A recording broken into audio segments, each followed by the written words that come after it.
year. Right now, the county's been putting money into it. The fair board or whoever runs it yearly, there's no accountability going on over there. The bank is always sitting at zero or negative. And with the area, we have some option that we're looking at of selling the land and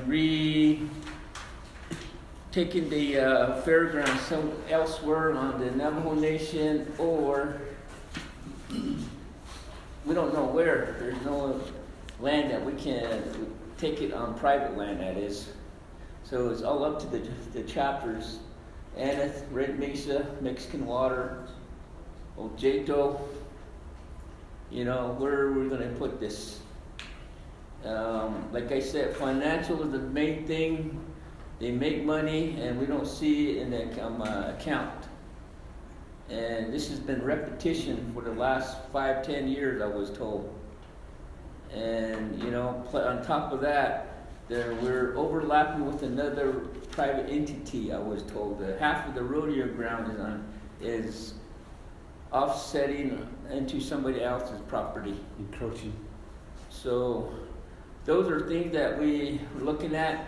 That's why we have a gentleman from the San Juan School District to fill us in on what their proposals are. Well, yes, thanks for giving us just a minute to visit with you. Again, my name is Ron Nelson. I'm the interim superintendent for the San Juan School District. I'm here with Kyle Hostler, who is the business administrator. We are very urgently trying to build a school in Bluff. Our school is very old. It's time to be replaced, and we have worked for the last few years on the process of trying to build a new school down there.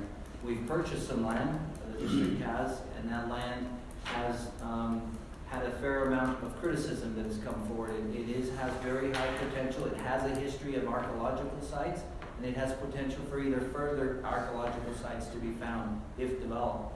And so we are very sensitive to those issues that have come to us. We're looking now at all possibilities that could work to help us move forward with the building of a school there in Bluff.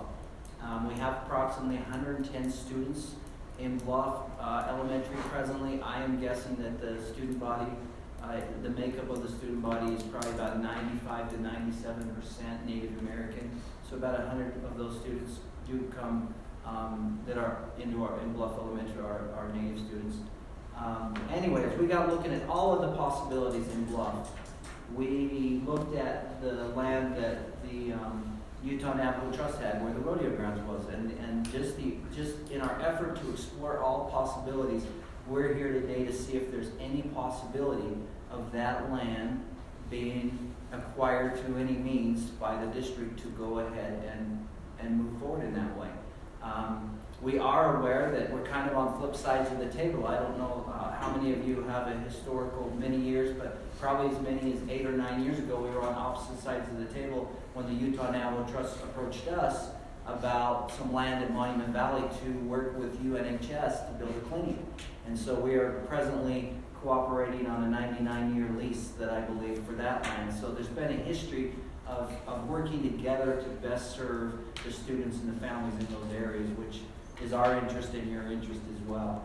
So we're just here to see if there's any possibility, if that land, we do know that there's some landowners around that would also have to be a part of a process, but it really starts at this level, because if we find out very early on that it's not even a possibility, then of course there's no sense going to step 2. If we find out there's a possibility, then we would love to talk further and involve our board and see if there is. We would be interested in anything from a lease to anything that would work creatively, from a purchase to a lease to anything that you thought could help both parties move forward. So that's kind of what we're looking at, is those possibilities. And we're very early in the stages. How many acres do we have there? 23 acres. 23 acres. How many acres were originally on the original plot west of the bluff? Well, how many was intended for the school? 11? Yeah, we purchased 11 acres. 12 and a half acres. Is that 12 and a half? Okay, 12 and a half. Yeah, this 23 acres that we have is 23, but it's not all usable because part of it is in the wash there. If you look at page 39.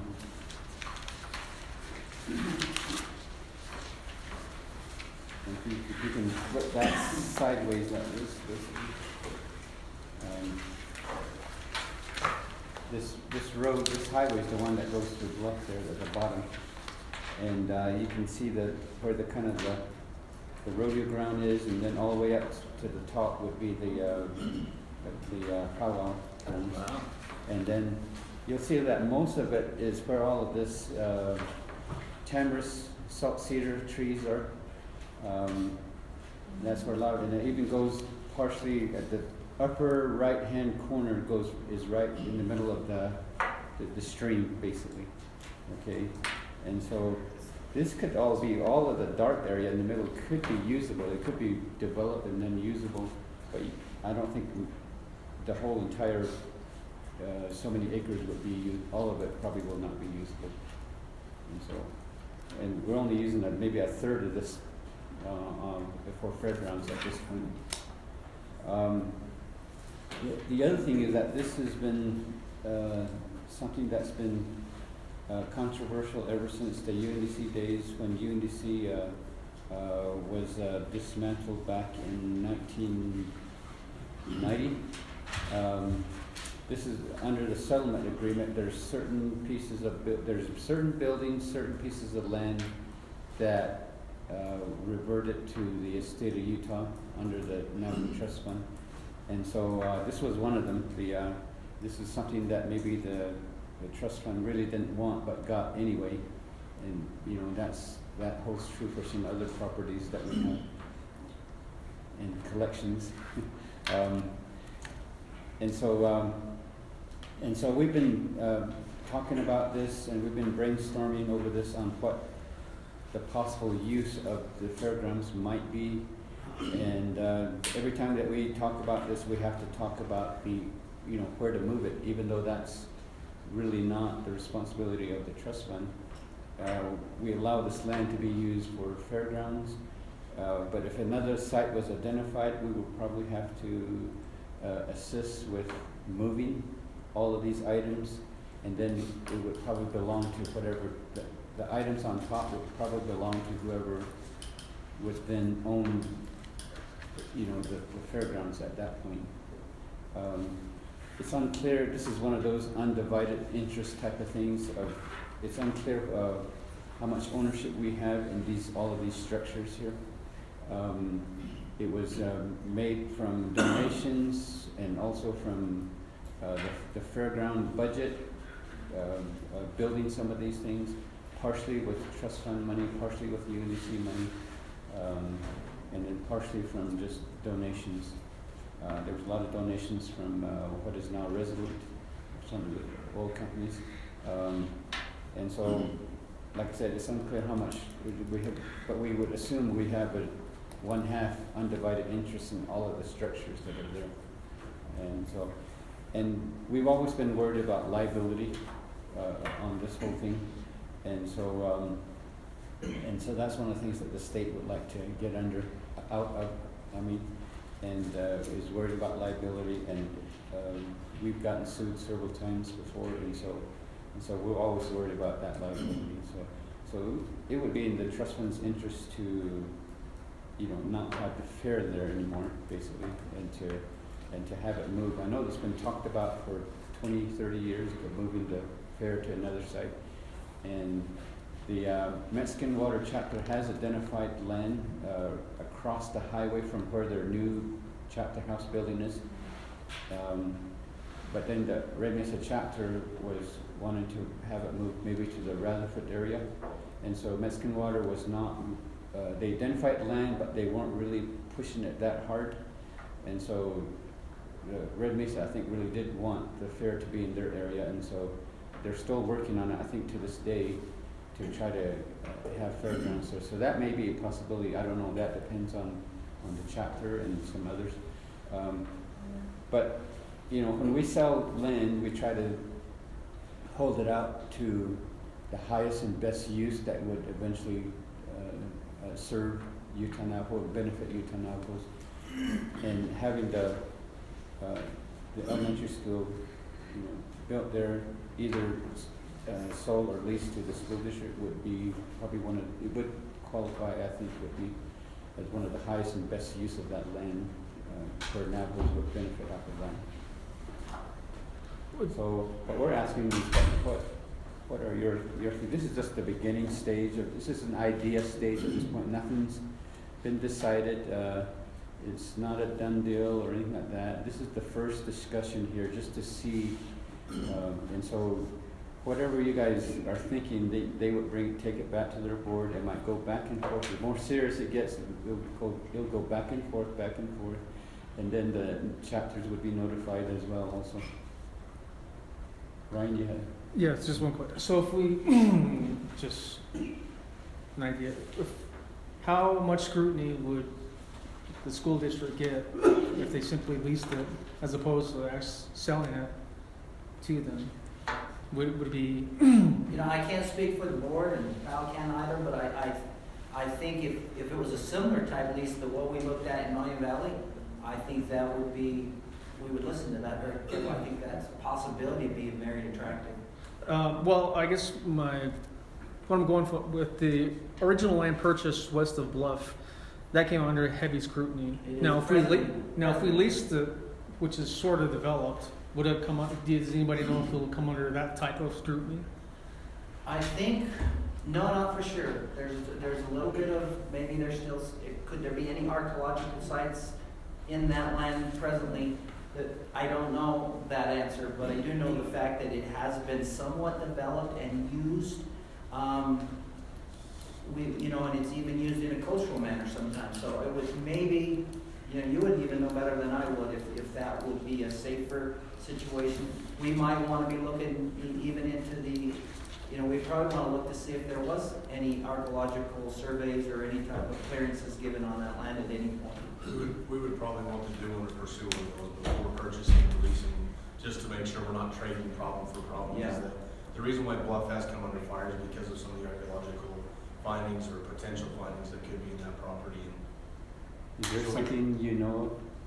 No, I was just wondering if it would be Okay. easier in case we went with the idea a lot smoother than what you guys had to go through Yeah. before.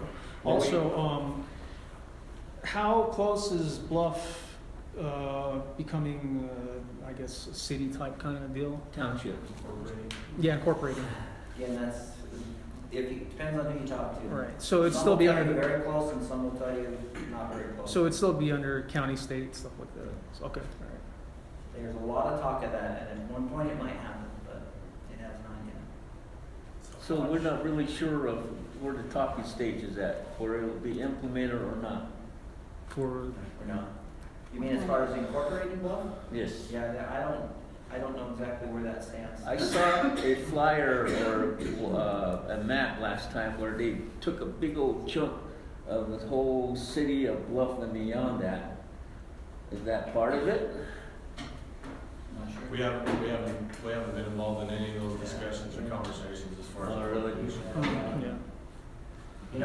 I would tell you this a little bit about it. We are presently, our current school in Bluff has a septic leach field, and it's failed 2 times, and the second time they came back and restored it the third time, they said, we will only guarantee it for 5 years, and when it fails, there is absolutely no more room in your property to expand. You're done. There's no way they can add on to that. They guaranteed it for 5 years, and that was a good 8 or 9 years ago. Yeah. We know that we really want something to happen. The district has a building plan, and Bluffs was scheduled to be being built right now. This year there should have been construction on an exciting new school in that area for those students, and it's been delayed with the situation that we all know of. But anyway, be aware that that's where we're at in the process, and so we're looking at all possibilities.